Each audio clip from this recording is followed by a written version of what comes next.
All right, guys, welcome back. Hope everyone's having a wonderful day today. A few more things came in the mail. Of course, I've reversed them so people can't, make out addresses and stuff. One here is from San Diego, and the other one here is from Duluth, which is cool. So both in the States, pretty awesome. I think we know what they are, but you've always got to check just to make sure because I do order other things. I thought we'd get to today, if you guys have noticed who are still following what's going with Mox Amber, the prices started to decline. It had a couple dollar dip since the other day. And do not sell. Hold on. People are now just speculating. The speculators have bought their sets. Some stuff is coming back into the market from the higher buy lists. But that doesn't mean anything because we don't know what cards are coming up. Mox Amber can go right back down to $8, guys. But if you're in it for the long haul and you want to minimize that market, you're going to stick with it. You're going to hold on tight. And if the price drops, we all just buy more, so there's less out there of the original printing. And if it does well, then maybe you can realize some capital by undercutting other people. I thought I would show a couple things today. I found some decks I love playing with. And it's funny how, I'm just going to say this now, it's funny how prices change. And I'll show you as we go through. Also, I forgot to mention my BGS 9.5 Mox Amber I picked up. I don't like saying this stuff for ratings. It takes forever. But when I saw one online, I was like, that's mine. That's right. So pretty awesome. I thought I would let you guys know that's wicked. All right, I'm going to get to the first pack that came today. So pardon me while I rip it open in front of you. You can see a beautiful stamp there from the USA. So thank you, our friends in the US. Ooh. So this one, which is sealed very tightly, as you can tell, can you see the glisten? These are some foils I picked up. So these are some foils that just came in the mail.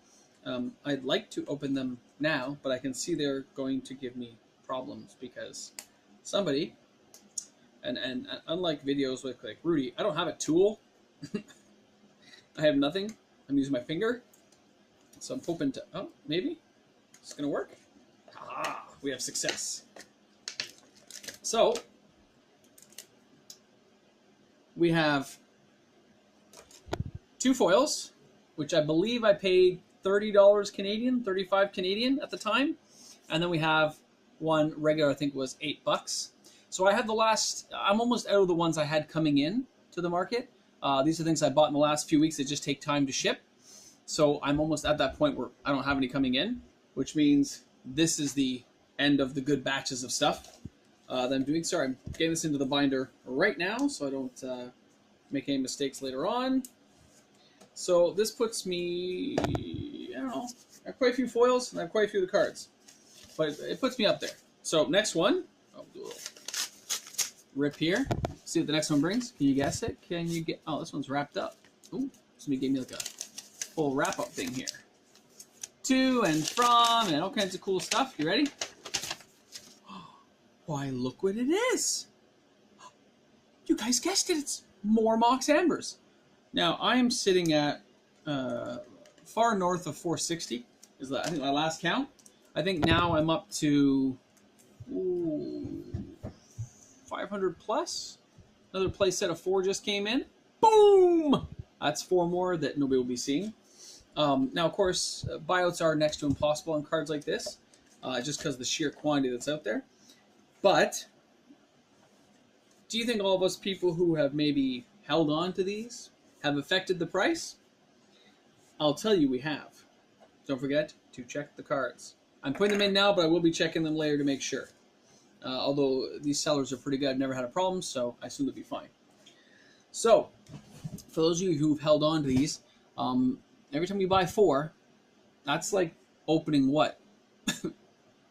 14 boxes of Magic? 14 sealed booster boxes just to get 4? I think is the roughly estimate, maybe even 15 boxes, 16? It takes a lot. It takes a lot of cracking cases to get there, and nobody's opening this stuff right now. Mox turnovers are about 7 years on a reprint. Sorry, 5 years on a reprint. No, yeah, 7 years for new Moxes roughly, and it's about 5 years for a reprint. So who knows what this will do, but if you're falling for these buy prices, don't, guys. Hold on to your cards. Wait till it's a price you're comfortable with, and if you do, then you sell it. Don't just walk into it and say, oh, that's what I'm going to do. Wait. All right, everyone's got a sell price. I do too. And if it reaches a certain point, how could you not? At least recoup your capital, right? But don't just walk into it. War of the Spark stuff has not started coming out yet, so we don't know what's out there. We're also not sure how much is going. Sorry, I bumped the table and made my camera move. See, I did it again. I'm sorry. But I definitely would hold on. I've noticed the price going up and down pretty radically right now, like a little spiky ECG chart. It looks kind of funny, but I think we're going to see some real growth again soon. And if not, it's okay, because I was buying it and collecting it because I like to have that many. So that's okay with me. And hopefully it's okay with the rest of you. Now, of course, there's lots of other cards out there, guys, that go along with Mox Amber. So if you're thinking of it, don't forget to look at legendary creatures that are low casting costs, Hounds of Conda, Morale, stuff like that, that are like, you don't want like dual color guys, you want single colors, and you want a lot of them. I've done it in Standard and in Modern. It has worked wonderfully with some dual lands, fetch lands, and these mix, right? So try some stuff out. Remember, guys, Magic is for fun. And if you're not having fun, what's the point? And if you are having fun, spread that fun to friends and family. Get some other people out there. Because we don't get newer generations in and getting hooked on the game like we are, then all of this is for nothing, right? All right. I want to round up the next little bit here, guys, to a deck. Now, I found this deck in my pile. I call it my Planeswalker deck. And it has quite a selection of Planeswalkers in it.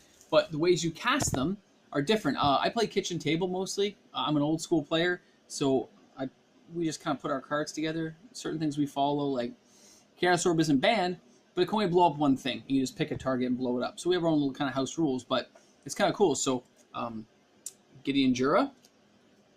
Then we have Glimmer Void, Teferi Temporal Archmage. And then I realized I have like real scrub lands in here, right?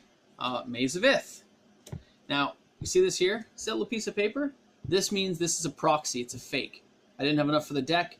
I had proxies, and this is a proxy. So whenever you see a little paper thing here, guys, for me, that is a proxy. It is not real, okay? We'll look at that. Now, this is real, but it is collector edition. I picked this up on eBay. Somebody had cut the corners into like a really bad-looking alpha. See that corner okay? It's pretty bad, but it's still real, so I still wanted it.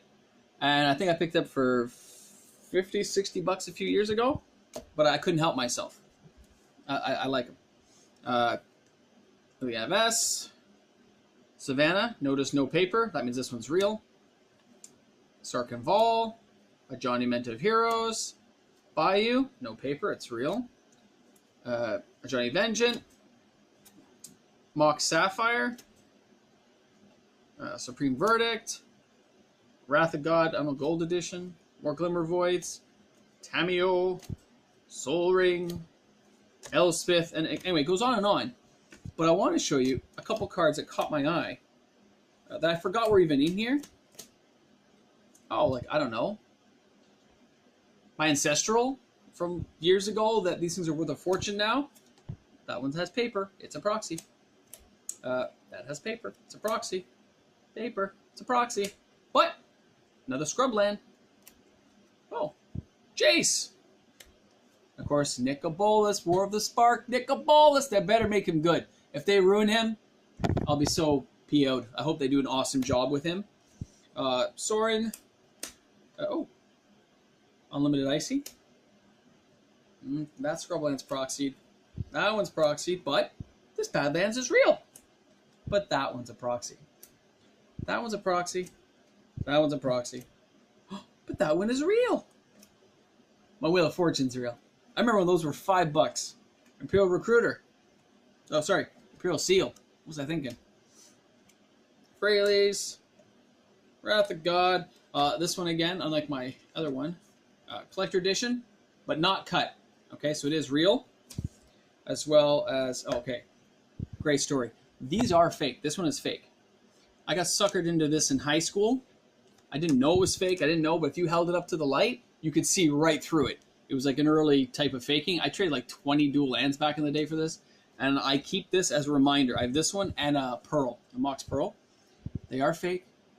I know they're fake, but I keep them to remind myself that, yeah, shouldn't have done it, and I did it.